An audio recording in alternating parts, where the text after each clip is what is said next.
स्नेहदा स्पन्दन स्नेहदा स्पन्दन।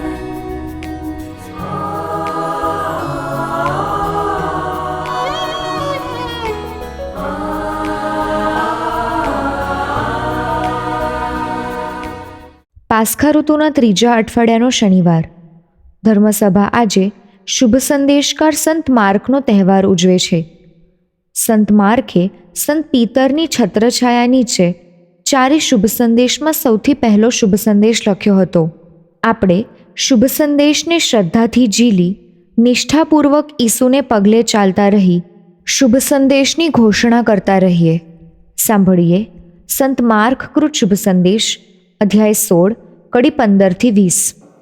પછી તેમણે તેઓને કહ્યું, તમે દુનિયામાં બધે જઈને આખી સૃષ્ટિને શુભ સંદેશ સંભળાવો. જેઓ એમાં શ્રદ્ધા રાખીને સ્નાન સંસ્કાર લેશે તેઓ મુક્તિ પામશે. જેઓ શ્રદ્ધા નહીં રાખે તેઓ સજાપાત્ર ઠરશે. જેઓ શ્રદ્ધા રાખશે તેઓ આટલા ચમત્કારો કરી શકશે. મારે નામે અપદૂતો કાઢશે અને નવી નવી ભાષાઓ બોલશે. સાપને પકડવાથી કે હળાહળ ઝેર પીવાથી તેમને આંચ નહીં આવે. અને તેઓ માંદા માણસો ઉપર હાથ મૂકશે તો તે સાજા થઈ જશે. આમ શિષ્યો સાથે વાત કર્યા પછી પ્રભુ ઈસુને સ્વર્ગમાં લઈ લેવામાં આવ્યા અને તેઓ પરમેશ્વરની જમણે હાથે બિરાજમાન થયા.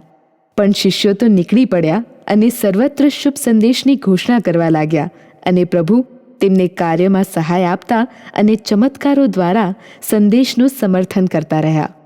स्नेहदा स्पन्दन स्पन्दन। આજે શુભ સંદેશકાર સંત માર્કનો તહેવાર છે. આજનો શુભ સંદેશ તેમની ઓળખ આપે છે. પુનરુત્થાન પામેલા ઈસુએ તેમને આખી સૃષ્ટિને શુભ સંદેશ સંભળાવવાનું કાર્ય સોંપ્યું છે. માર્કે લખાણ કરીને શુભ સંદેશ સંભળાવ્યો છે. આજે ઈસુ આપણને શુભ સંદેશ સંભળાવવાનું કામ સોંપે છે. શુભ સંદેશ છે પ્રભુ માનવને પ્રેમ કરે છે.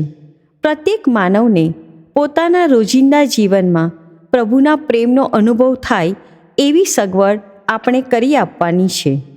આપણે તેમની જરૂરિયાતોમાં મદદરૂપ થઈને, તેમની વાતો સાંભળીને, તેમને સાથ આપીને અદૃશ્ય પ્રભુના પ્રેમનો અનુભવ કરાવવાનો છે. આપણે એવું નમૂનેદાર જીવન જીવવાનું છે કે આપણી આજુબાજુ વસતા લોકોને પ્રેરણા મળે. આ પ્રેરણા આપવા આપણે શબ્દો ઉચ્ચારવાની જરૂર નથી. આપણે તો જીવન જ જીવવાનું છે. આસીસીના સંત ફ્રાન્સિસના નામે એક અવતરણ ચડાવવામાં આવ્યું છે. તેઓ કહે છે, આપણે હંમેશા ઉપદેશ આપવાનો છે, પણ જરૂર પડીએ જ શબ્દો વાપરવાના છે. અર્થ એ થયો કે આપણે કરીને ઉપદેશ આપવાનો છે, કહીને નહીં. આપણું જીવન જ આપણો સંદેશ બનવું જોઈએ. ઈસુ કહે છે કે તમારું સાંભળીને જે લોકો શ્રદ્ધા ધરાવતા થશે અને સ્નાન સંસ્કાર સ્વીકારશે તેઓ મુક્તિ પામશે. મુક્તિ પાપમાંથી, મુક્તિ શૈતાનના પંજામાંથી. આપણે સ્નાન સંસ્કાર સ્વીકાર્યો છે એટલે આપણને મુક્તિ મળી ચૂકી છે. ઈસુ આપણે હાથે ચમત્કારો થશે એવું વચન પણ આપે છે.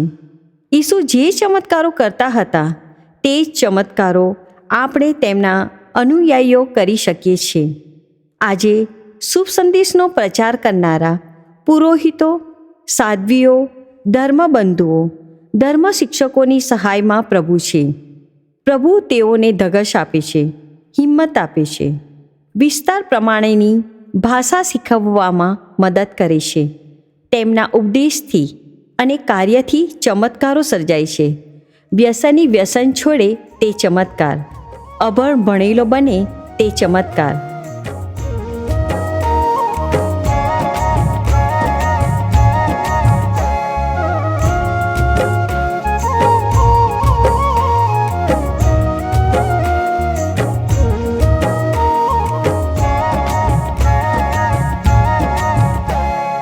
તારી વાણીમાં સામર્થ્ય છે પ્રભુ,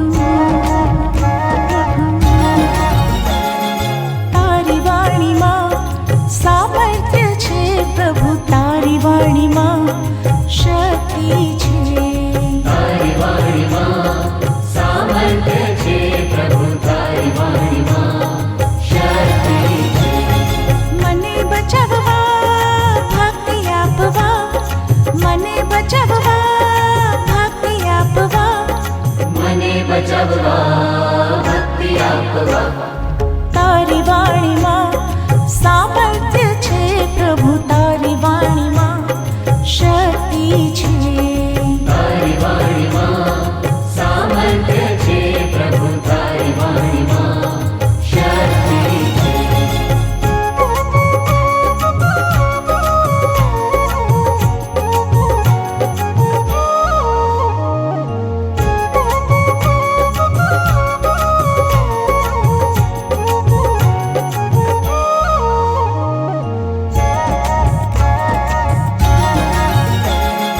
તારી વાણીમાં સામર્થ્ય છે પ્રભુ, તારી વાણીમાં જીવન છે. તારી વાણીમાં સામર્થ્ય છે પ્રભુ, તારી વાણીમાં જીવન છે. મને બચાવવા મુક્તિ આપવા, મને બચાવવા મુક્તિ આપવા, મને બચાવવા મુક્તિ આપવા. તારી વાણીમાં સામર્થ્ય છે પ્રભુ, તારી વાણીમાં શક્તિ છે. તારી વાણીમાં સામર્થ્ય છે પ્રભુ, તારી વાણીમાં શક્તિ છે.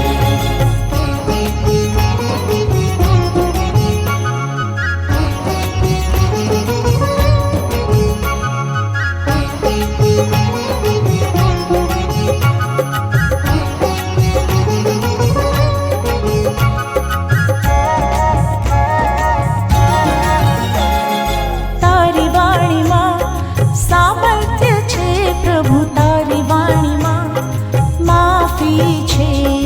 તારી વાણીમાં સામર્થ્ય છે પ્રભુ, તારી વાણીમાં માફી છે. મને બચાવવા મુક્તિ આપવા, મને બચાવવા મુક્તિ આપવા, મને બચાવવા મુક્તિ આપવા. તારી વાણીમાં સામર્થ્ય છે પ્રભુ, તારી વાણીમાં શક્તિ છે. તારી વાણીમાં સામર્થ્ય છે પ્રભુ, તારી વાણીમાં શક્તિ છે.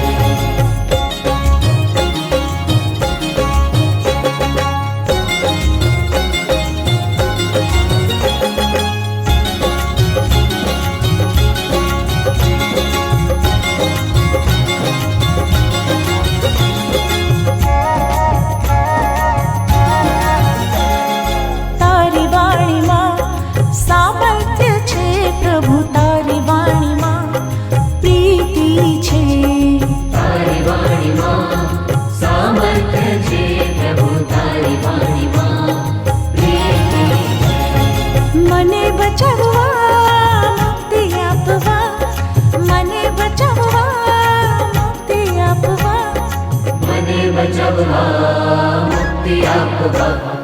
તારી વાણીમાં સામર્થ્ય છે પ્રભુ, તારી વાણીમાં શક્તિ છે.